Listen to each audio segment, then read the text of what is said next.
Hi, this is Module 2, Lecture 5 for Introduction to International Relations. And this lecture is focused on understanding the sources of Soviet influence and how the American foreign policy establishment construed its options and what the Soviet Union was thinking during the early part of the Cold War. Just to give you kind of an overview of the importance of history in understanding international relations, we can envision that modern history, especially for what we're going to be covering for this class, in terms of American foreign policy, can be divided roughly into three different periods. The first was World War II. The second is the Cold War period leading from the end of World War II up through about 1989, 1990. And then at the beginning of a new security paradigm in the United States and elsewhere because of the terrorist attacks that were conducted on September 11th. And so the reading that you had for this particular lecture was The Sources of Soviet Influence by George F. Keenan, who at the time in 1947 was writing under the pseudonym simply X.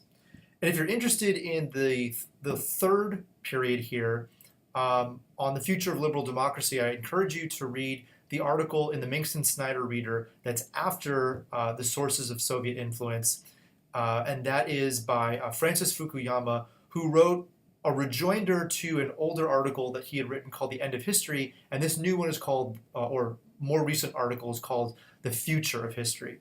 So check that out if you want to have a little bit more of an updated view on Francis Fukuyama's famous end of history argument. But for this particular lecture, we're going to be focusing on the US-Soviet Union Cold War era and how major thinkers in the American foreign policy establishment thought about that relationship.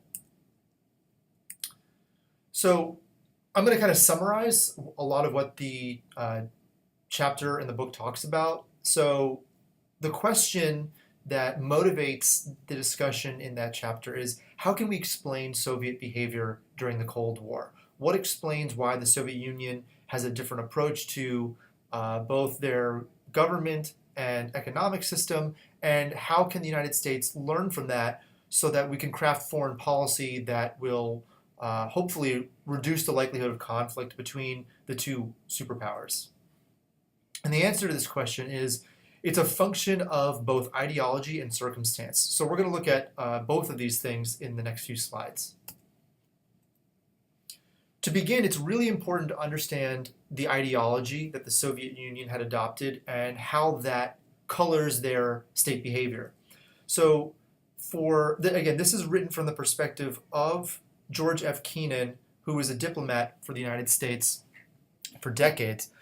And so what we're going to be distilling here is kind of a recap on his interpretation of communism in its Soviet form.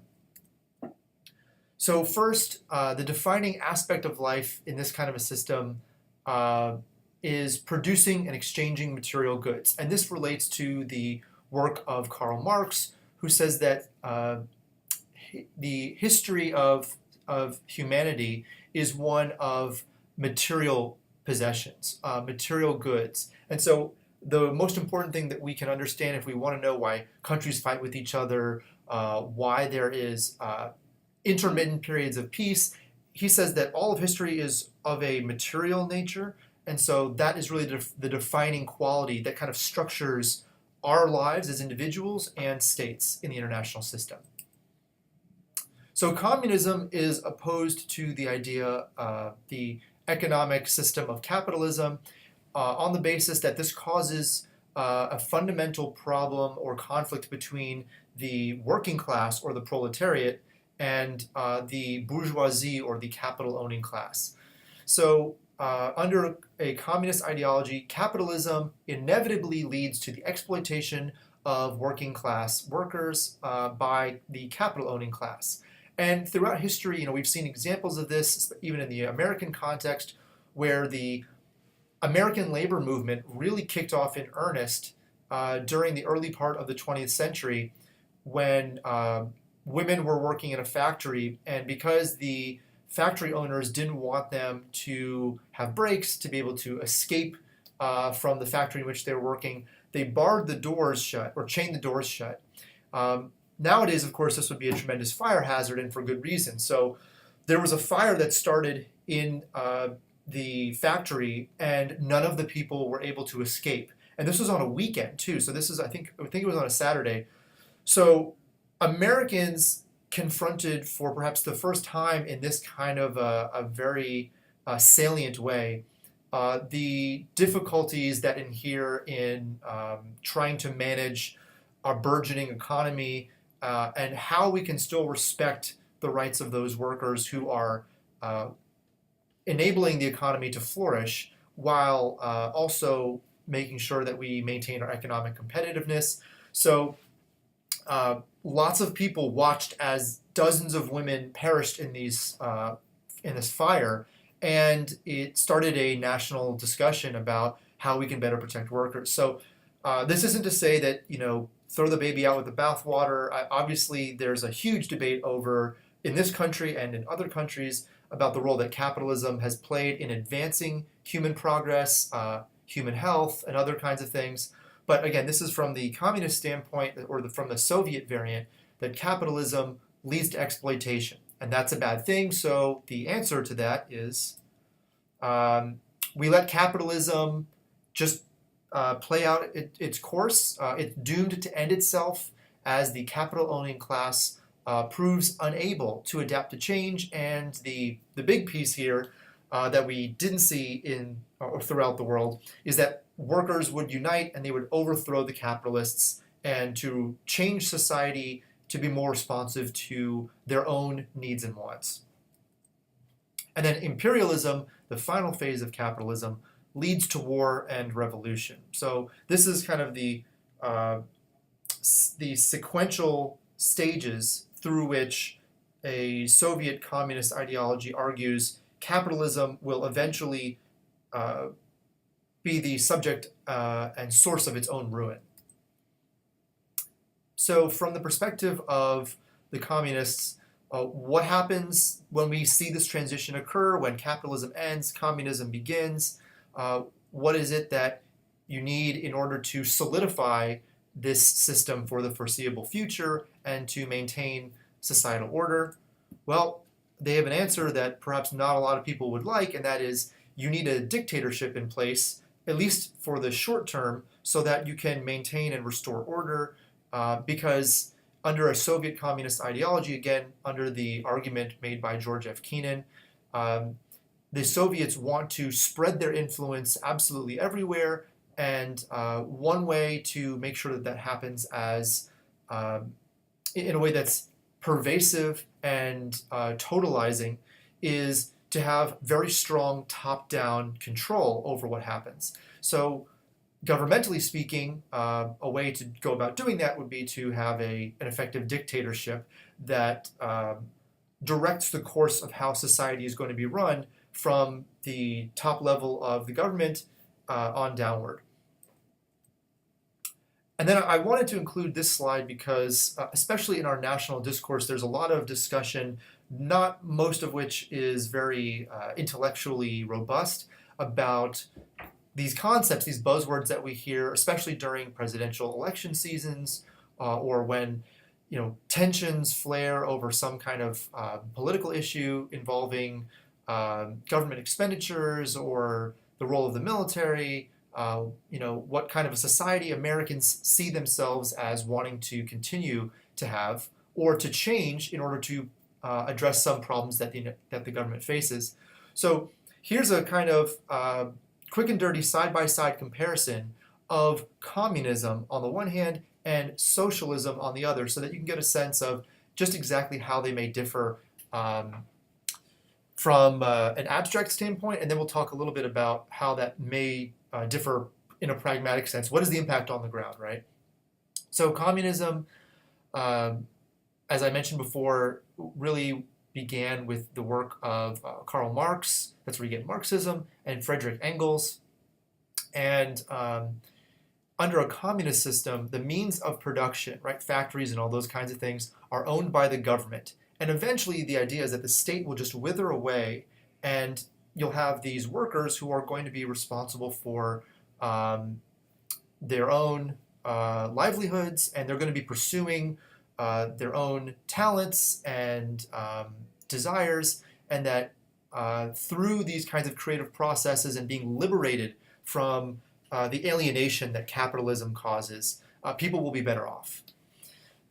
Wealth is shared based on needs, not wants. So there's this kind of, I remember when I was in undergrad, or when I was in graduate school rather, we had to teach about political theory. And so one of the concepts that kind of makes this a little bit easier to understand is under a communist system, if you were living in a kind of agrarian society, and say that you were living in an area that had lots of, say, use an example from Florida, right? Orange groves. So if you wanted to have oranges, the distribution of resources that would be granted to you would be based on what you need for survival, for your family, but they wouldn't be based primarily off of, or at all really, on what it is that you wanted, right? Because you might become wasteful if you're able to accrue more than you absolutely need, and there needs to be enough to distribute to go around because there's potential for scarcity, especially if you think about environmental challenges that we face here in the state of Florida. So whether we're talking about fruit or whether we're talking about money, the idea is that all of these things will be distributed based on what you actually need to get by, not what you just want. Right? So you're not going to be able to be like Scrooge McDuck and diving into your vat of gold coins because you want to amass or hoard money. Society would be, the idea is it would be more egalitarian because everyone kind of gets their fair share, right? So the goal in communism is to overthrow the existing order in order to create a classless society. Because again, this split between the proletariat and the bourgeoisie is viewed as a bad thing, right? This is an artificial distinction. It's not based on anything useful. It results in conflict between these two economic classes. So if we can eliminate the idea of economic classes, then society will be in a better position. And so examples of countries that are that continue to be communist or have elements of communism in the way that they operate include China, although partly, Vietnam, partly, Cuba, although recently, as we've seen, Cuba has been opening up and has been increasingly embraced by the United States, so we'll have to wait and see how that plays out, and then North Korea. And so for China and Vietnam, you see the parenthetical statement there. It says partly, because if you go to these countries, you will see strong elements of capitalism at play. Having been to places like Hong Kong, Shanghai, Xi'an, you can see what this allegedly communist society looks like. But in reality, in a place like China, for example, the communism is more of a political issue, and while the government does make economic decisions, there's still plenty of kind of free market capitalism that's going on in tandem with one-party rule by the Communist Party in China. So it's not so simple as to say that China is just a monolithic communist state. The reality of it on the ground is much more complex in that people set up businesses, they trade with other countries, and so in that sense, it's not so much different. What is different is the political system under which they operate. And then, okay, let's contrast that with socialism. Here, and this is a very important distinction, the means of production, right? Businesses, factories, all these kinds of things, are owned by government or collectively by the workers themselves. So it's possible that you have the workers being vested in the business itself, and that is viewed as an alternative model to, say, private enterprise or public trading of stocks, right? Because people can buy into companies if they want to have some kind of investment in them. They can also have a role in the way that these companies operate as stockholders. But so this variation on that in socialism is that it could be either the government that owns the means of production or the workers themselves. And so if you've ever heard of, for example, like a workers' cooperative, I mean, that's really socialism in practice. And so if you go to places like, for example, San Francisco has this. I went to a place years ago called Arizmendi Bakery, and I think this was in Oakland. And they have their kind of model for a bakery is that the people who work there are the ones who together own that business. So the decisions being made about, what should we do, who should we hire and fire, what kind of changes should we make to our menu, those sorts of things are decided collectively by the people who are actually working there. So that makes this a little bit different than just the kind of, the way in which we oftentimes hear communism discussed in the media. Socialism could be ownership by the government or the workers.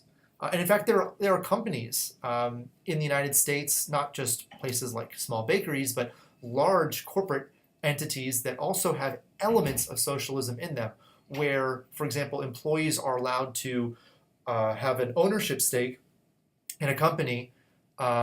And so there are examples of this which you can find in large companies. So that doesn't mean that they are socialist by nature, but it means they have socialist elements because of the way that they operate and that they're at least partly owned by the workers who work for that organization. Another thing that differentiates socialism from communism is that here it isn't about trashing capitalism, in a one fell swoop or something like that. It's about reforming capitalism through incremental steps. This way, people are not shocked by the changes that are made in their society, and there's this progression away from capitalism to a more socialist system. Again, this is a really, really important distinction too.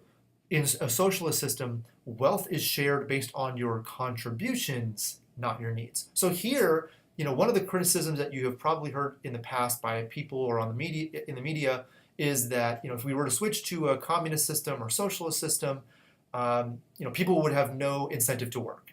Well, as you can see, from the standpoint of a socialist perspective, here your wealth is shared based on how much you actually contribute. So there is a bit of a meritocracy involved here. It's not just what you need to survive, it's how much did you actually contribute to society, and then you are compensated as a result of the efforts that you put forth to create, right? The goal of socialism is, again, this sort of incrementalism.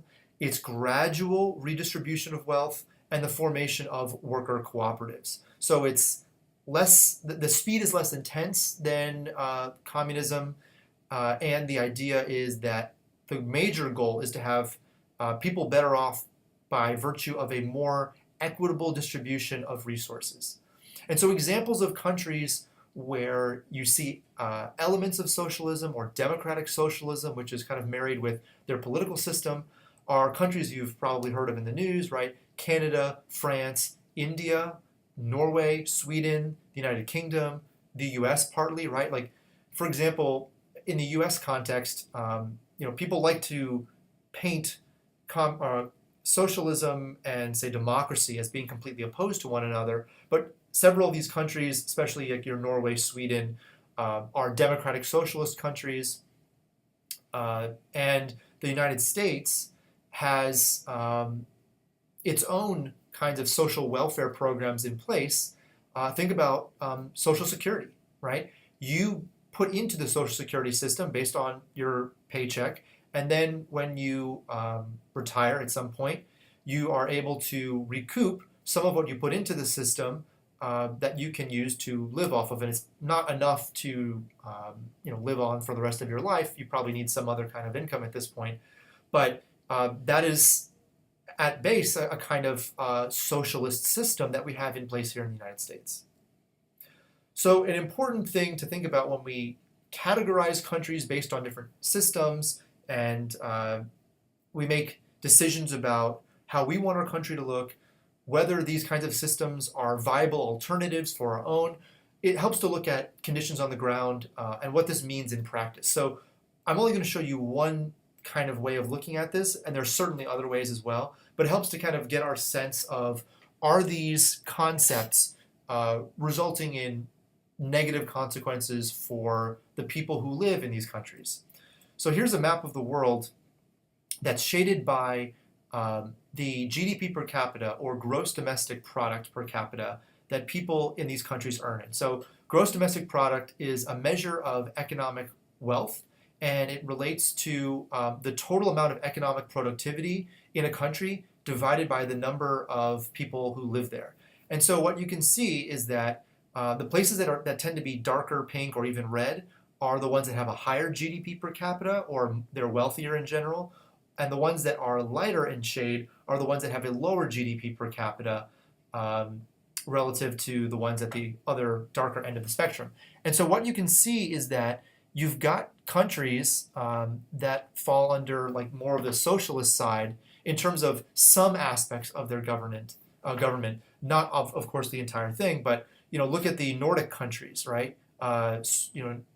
Norway, Sweden, and Finland.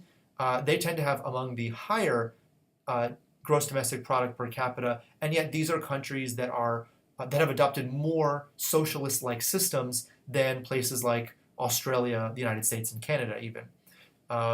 So now you can look at the places that are considered to be communist, right? North Korea, Cuba, China. And what you see is that they tend to be actually at the lower end of the spectrum as far as GDP per capita, if there's any evidence at all. It looks like there isn't data for North Korea or Cuba. That's why they're in white. But for China, right, that tends to be at the lower end of the spectrum. So same thing for Vietnam. So it looks like, and again, this is not a definitive response to whether one type of system is better than the other, but what it looks like at first blush here from looking at the GDP per capita across the globe is that countries that are communist tend to not be as wealthy as those that tend to be socialist. So this kind of blows apart this common trope where we see communism and socialism described in the same breath, and they really have some important differences as we just discussed. So to get back to Soviet ideology for a second, so for the Soviet Union, the communism was a kind of totalizing, structured part of their life. It pushed out everything else that was potentially outside the realm of politics. So the Communist Party is the only form, or was rather the only form, of organized social life, and it dominates all other human activity and association. You want everyone in a communist system to be buying into it, so that takes a lot of effort and a lot of kind of coalescing around this idea that it is the only solution, the only path. And what's really interesting about this, having written on this subject years and years ago, that people are still social animals. And even if you tell them they can't organize, they can't establish their own kind of social life outside of the Communist Party system, they're going to do it anyway. And so there's a lot of evidence that there was a nascent civil society that began during the Soviet Union, and then when it transitioned to Russia, it continued, but kind of under the radar. And there were these sort of informal social networks called blots that people used to reach out to one another so that they could talk about things, either things that were related to politics or even completely unrelated to politics, so that they could, organize themselves and do things from of having to avoid the watchful eye of the Communist Party. So even where you have this kind of a system, people have been able to find ways around it. Another important thing for trying to strengthen the utility of a Soviet communism is the explicit denial of the legitimacy of any opposition. So this means that any other form of government, any other kind of economic system was deemed to be completely wrong, anathema to the progress of mankind. And so if you chip away at all of the other possible alternatives, you leave the people with the view that maybe communism is the only path to prosperity. So internally, there was a need to keep fighting to eliminate capitalism at home within the USSR. So stopping,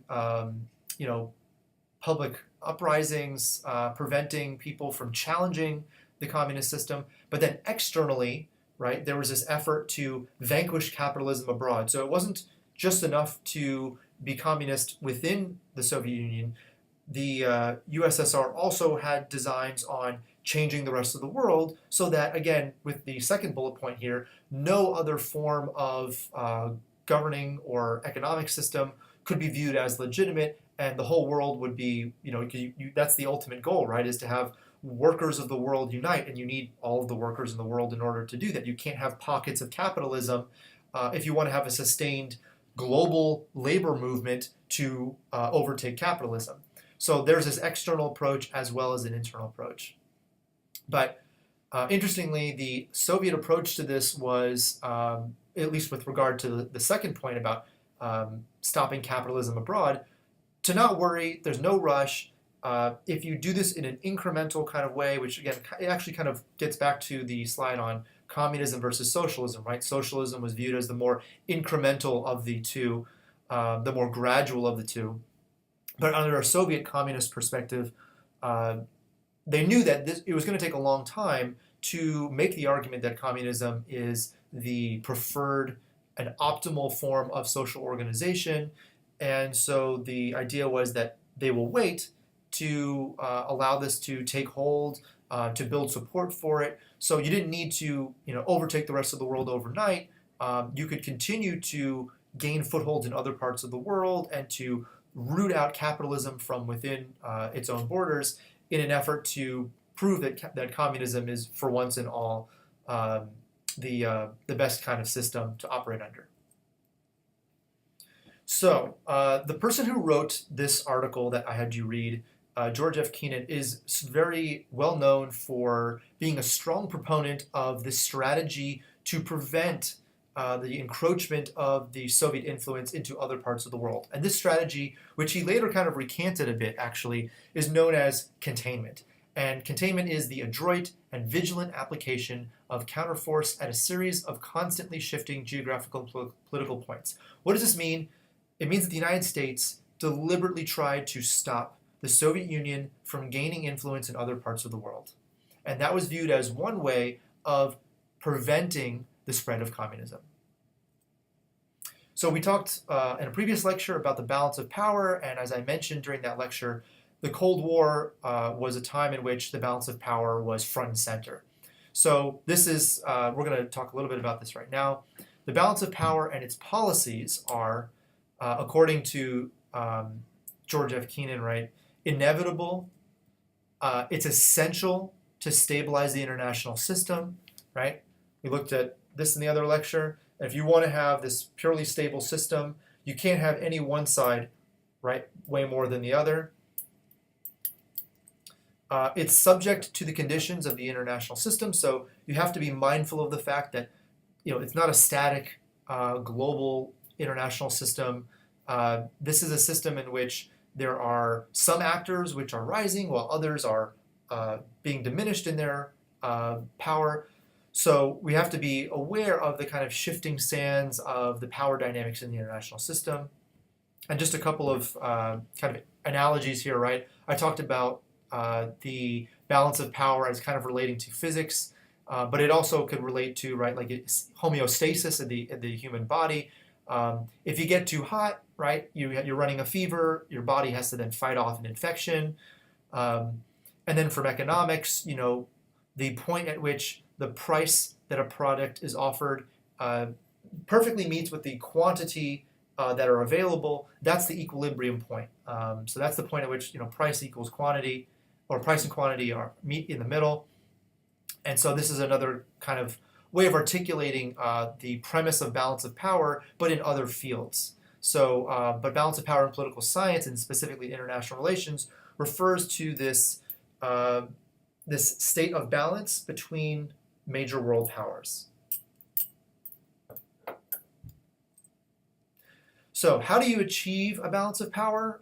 There are several different things that can be utilized in order to accomplish this. One is to divide and rule. So this is where you would diminish the strong side, right? And this was exemplified by the Soviet Union's approach to Western Europe. If you chip away at your opposition in your own region, this means that you will kind of become relatively speaking, more powerful than the other side. You can bolster or increase the weak side, like we can see North Korea's effort to pursue nuclear weapons. They're not a very powerful country, but by acquiring nuclear weapons, that automatically puts them into a very prestigious category of states. So they can increase their own prominence in the international system by virtue of their acquisition of nuclear weapons. You can increase the weak side by providing them with compensation. So, the colonial powers dividing Africa was a way of, kind of separating which powers were able to acquire which kinds of territories, and that meant that, it wasn't all of Germany, or Germany wasn't going to take over the entire African continent, or the United Kingdom, or Belgium, or Portugal. So dividing Africa kind of meant that, these were places that were being segmented by the Western powers at the time, and they could potentially increase the power of those African countries eventually, but the initial point was that this is kind of a divide and conquer approach. And then another way would be disarmament. This is what the United States and the USSR did during the Cold War. Both sides ultimately agreed to reduce their nuclear armaments so that it would reduce that kind of uncertainty, like we talked about in the previous lecture, this constant ramping up of or arms race between the two countries. If they both decide to cooperate and disarm, then that means they are reducing their strength, but at the same time, they're still maintaining the balance of power because they're working in tandem to reduce their armaments together. So it's not the case that any one of these parties are going to be, for a time, much more powerful than the other. And then another way would be to form alliances. And this is what the U.S. did in joining the Allied powers during World War II. It instantly increased the capacity of the Allied powers, gave them the abilities and the resources that were from the United States, which strengthened their position against the Axis powers. Another way of achieving the balance of power is to have someone who functions as a kind of intermediary or third party, or somebody who's kind of playing referee between potential competing powers. And so this concept is known as the holder of the balance. And an example of this might be seen in Great Britain between the 14th and 20th century, where it kind of played that role, making sure that other actors were not, destroying the international system over their competitive ambitions. So is there a current holder of the balance? I think that's up for debate, but something to think about, because what we have seen are, in recent times, shifting kinds of alliances, or one way that you can kind of identify this is when you see international negotiations and a third party comes in and tries to mediate a process of negotiation between two or more parties. So it may be the case now that the holder of the balance, so to speak, is really something that depends on the other actors that are involved and the issue area. And so just as a kind of final note, we talk a lot about this heady, abstract notion of different concepts like balance of power and things like that. But think about the context of your own life and how you have to achieve a balance of power. You may have competing interests between, say, work and school. So what is it that you do? Do you employ any of these kinds of strategies like under divide and rule in order to best come up with a balance in your own life, something that enables you to get everything done that you want to? Are you spending some time with friends, and by doing that, you kind of give yourself some, a mental break from your schoolwork, or for the time that you, say, work, are you making sure that you spend time with your family, or that you devote enough time and resources to your schooling? So think about what kinds of strategies you employ in your daily life in order to achieve a balance of power among the competing interests, not countries, but the interests that you have that kind of pull you in different directions, because especially in college, there's a lot of them to have to deal with, and it's always going to be a balancing act. So you have to think about, what can I do to better achieve balance in my own life? And at the much more kind of upscale level, we see that countries are doing the same kind of thing, thinking about what are the strategies that can be used for either weakening one side or strengthening another.